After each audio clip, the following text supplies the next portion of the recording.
Heyo, it's Mayo. Okay, this may be a long video, so get comfortable. take a deep breath here and stick with me. Okay, the world is going through some really crazy shit right now with the coronavirus and everything that's going with that, with politics, and oh my god, there's so much going on, like I'm not even gonna list it. The world is going through a lot of crazy stuff, and I want to talk about some things. This is going to be a bit more spiritual. It's about mindfulness with key points in compassion and self-love. So if you're not interested in hearing about those things, you can click off. But if you're interested in where this is going, how it connects to that, then stick around. Okay.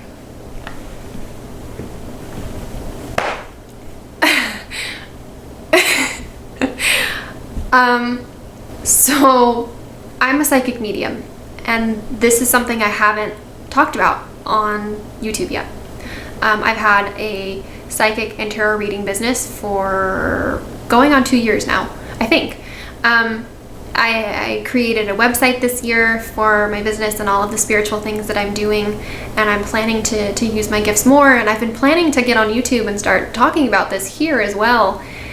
And I had a plan for doing it in a certain order, that I would talk about kind of my spiritual upbringing and my gifts and like I had a plan, and then this happened, and the plan's like kind of have to fast track and like skip ahead to this. Okay, so I have to talk about this. I'm feeling really called to talk about this and to do this video, and so if you're more curious to hear about my personal journey and stuff, you can check out my website. There's a lot of information there about my abilities and stuff.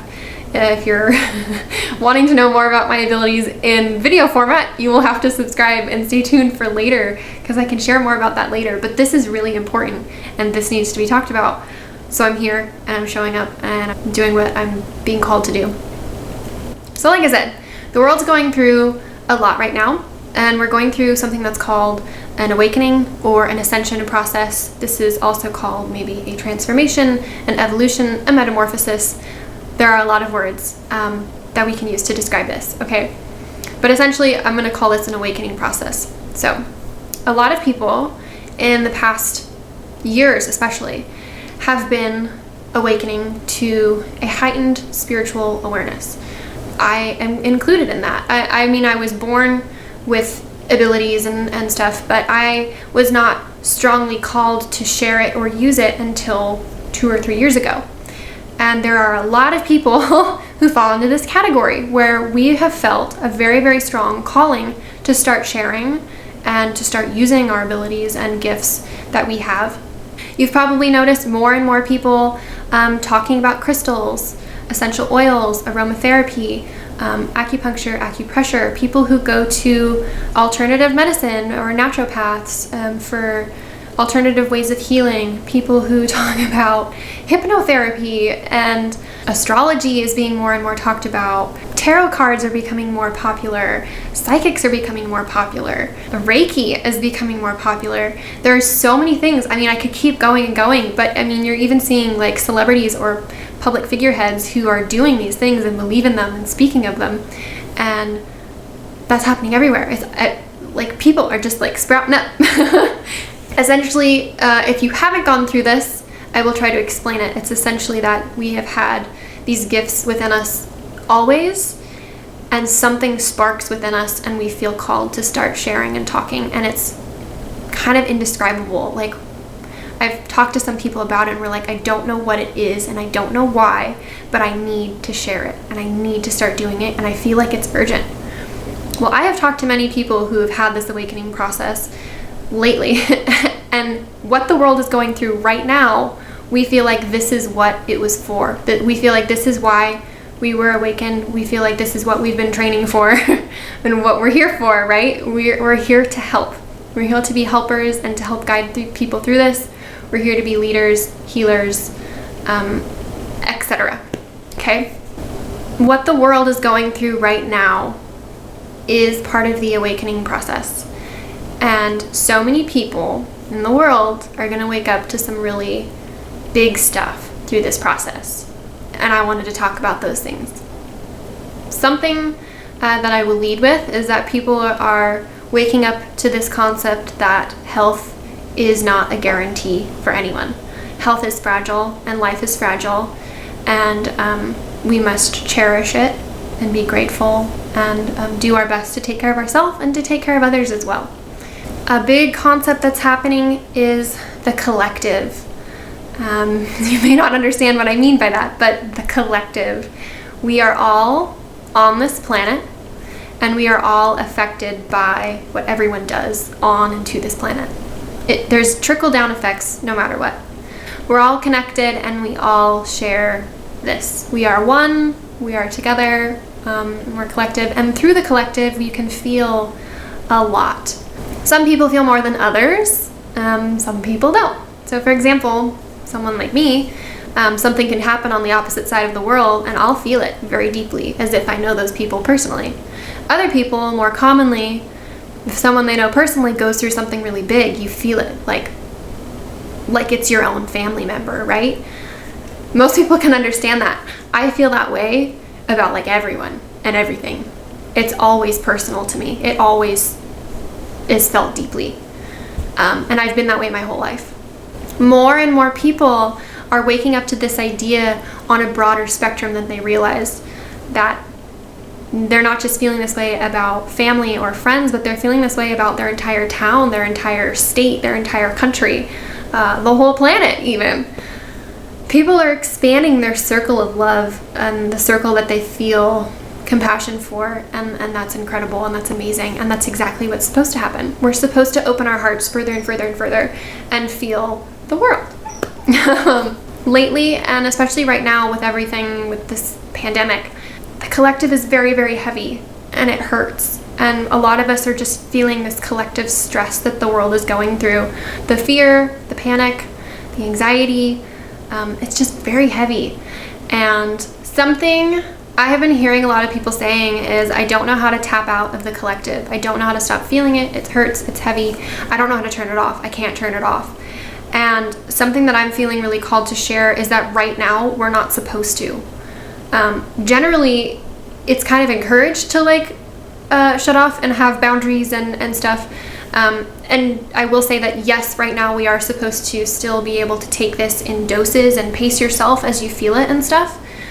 But right now, we're not supposed to turn it off. You're not supposed to completely shut this out, because there is a huge purpose and reason that we're feeling it, right? There's so many important lessons that we are supposed to learn from feeling this. So instead of panicking and getting frustrated of why can't I turn it off, it's too much. One, you need to have trust and faith in yourself that you are strong enough to handle this and to feel this, because you are. Your body can handle this, your emotions can handle this, your mind can handle this. You can handle this. Trust yourself, okay? Trust your body. Empowered thinking. I can handle this. Not only can you handle this enough to help yourself and get your life in order, but you can also handle this enough to help other people get through this as well. That is a really key point right here, okay? Stick with me. On top of this, some people may be wondering, how the heck do I do that? Because we live in a day and age where we have so much instant gratification and instant pain relief. We're just pain pills and all the things. We're not about feeling pain in society. And this sucks and this hurts. And people don't know how to deal with pain. I was chronically ill for a long time. Pain pills didn't work for me and still don't really work for me. I feel pain. I have to. I don't get to just pop pills and not feel it. So what I learned about pain, what I know about pain, is that pain demands to be felt. Pain will be felt. And all of these emotions, these bad emotions that we're avoiding, like fear, stress, anger, resentment, frustration, whatever it may be, bad emotions, all of these emotions will be felt at some point. Emotions demand to be felt, and pain demands to be felt, and it will be felt eventually. It is healthier and best for yourself and for everyone in your life if you can be proactive and start handling it and sifting through it in doses right from the start. Being that we're all in, isolation, quarantine of some sort right now, this isolation process right now that we're in, we are given this incredible opportunity to just go through it and handle it and feel it. You have the opportunity to give yourself more love. You have the opportunity to give others more love. And you have the opportunity to give love back to the world. Pain demands to be felt. And what pain needs is space. You need to hold space for it. And you need to give it compassion and respect and gentleness and love. If you tense in pain, if you get fearful or stressed by or have anxiety, or you start tensing under the pain, it will make it worse. I have had this happen with literal physical pain before. I'm sure lots of others can relate that if you have pain going on and you start fearing, oh shit, I'm in pain, and you start tensing, it makes it worse. If you breathe and if you sit with it calmly and you give yourself the self-love, whatever care that you need, it will make it better. Or in the least, it won't make it worse. Whereas fear and stress will make it worse. So that is an encouragement with this. That is how you deal with pain when you don't have anything that can just take it away. Because a lot of people are frustrated, like, the government can't fix this, like, why can't they fix this? And there's a lot of frustration. And instead, you could just sit back and do everything you can to take care of yourself and the people in your life, and then for the rest of it, trust the process and give yourself and others love. I've had this conversation with many people recently, and I felt really called to share this as well, that I kind of just touched on it a little bit, that in society we kind of view certain emotions as inherently bad. So fear, anger, sadness, we kind of give a bad rap on them. We tend to not accept them or give them love, and we tend to just kind of like shun them and shove them away, right? A great thing you can do is to feel all of your emotions right now, and whatever emotions you have, even if it's the bad ones, even if it's the scary ones. Something that I encouraged to a friend recently is that what makes it bad or unkind is when you take out these emotions on other people. Like if you're angry and you lash out at someone, then that's not right. However, if you're angry and you just process your emotions in a very passionate journaling session, writing it all out, rip up some paper, burn it, like, that's healthy. Or if you're really upset and you just scream in your house, get it out, but don't take it out on someone else. If you're sad or afraid and you need to cry, then let yourself cry, let it out. If you feel like you need to have a panic attack, have a panic attack. Get it out of your system.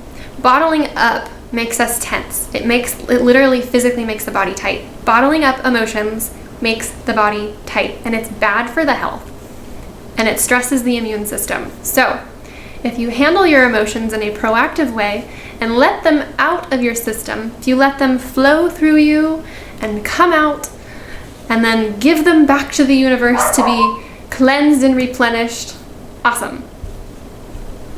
You can process your emotions in a very proactive way, and not only is it the healthiest thing for you, but it's the healthiest thing for everyone in your life as well. Also, speaking on the collective, if you release your tension, not only did it make your load lighter, but it actually released some of the tension of the world as well. So if you're feeling really tense right now and you're bottling it in, please find ways to release that tension and let it go. Because not only is that best for you and your health and the people in your life, that's best for the entire world as well. So that is a message. Last but not least, I want to talk about impermanence. I'm feeling this so strongly with this whole pandemic. This is such a lesson of impermanence, and this is something that I learned through my chronic illness, that nothing lasts forever and things change. Impermanence is a really big one, and it's kind of a hard one to learn, so I'll work through this. So a lot of things are changing very rapidly right now, and that's a lot to handle. The message with impermanence is Nothing lasts forever. Nothing. And that's both saddening and encouraging. With impermanence, how I always look at it is life goes in cycles. Although impermanence is true, so is rebirth. So we have cycles of life and death and rebirth. And it's completely fitting this is happening in spring, because winter is a time of death, essentially, spiritually. Plants, everything kind of dies off in winter, and spring is the season of rebirth. So although this process is scary and it's a lot, from this process and all of the things that are falling away, so much will rise up. And I think we're already beginning to see that. And I think we will continue to see that for a very long time. People are learning the true power of coming together, of community, of how far it goes to be compassionate and loving and kind, how far it goes to take the best care of your health. That not only taking the best care of your health is best for you, but it's best for everyone as well. People are learning that self-love is a way to take care of the world at large, which is incredible. Through this rebirthing process, a lot will fall away, and it is in our best interest to let it fall away and to trust that beautiful things will come. As we're all at home, something we can do is to sit with all of this. We are being encouraged to sit with it, sit in our own energy, and sit within ourselves, be present in ourselves and in the lives of the people closest to us. Stay present, stay awake, and have trust and faith in this process, because good things are coming. Everything's gonna be okay. It's gonna be okay. That is really the important messages I really felt called to share today. I'm not sure what this will mean to anyone, but I had to follow this calling. If you're interested to hear more about all of my spiritual stuff, like I said, you can check out my website, which is linked below, and you can stay tuned for whenever I start sharing. Hopefully soon. Probably soon, given all of this. Classic Mayo. Deep breaths. When in doubt, breathe. Getting comfortable on my own and shit. Loving it, I can't handle it. So if I'm gonna love someone, damn, I'm gonna need a fucking man. Someone who know me like a thing. I need somebody who can love me like I love me.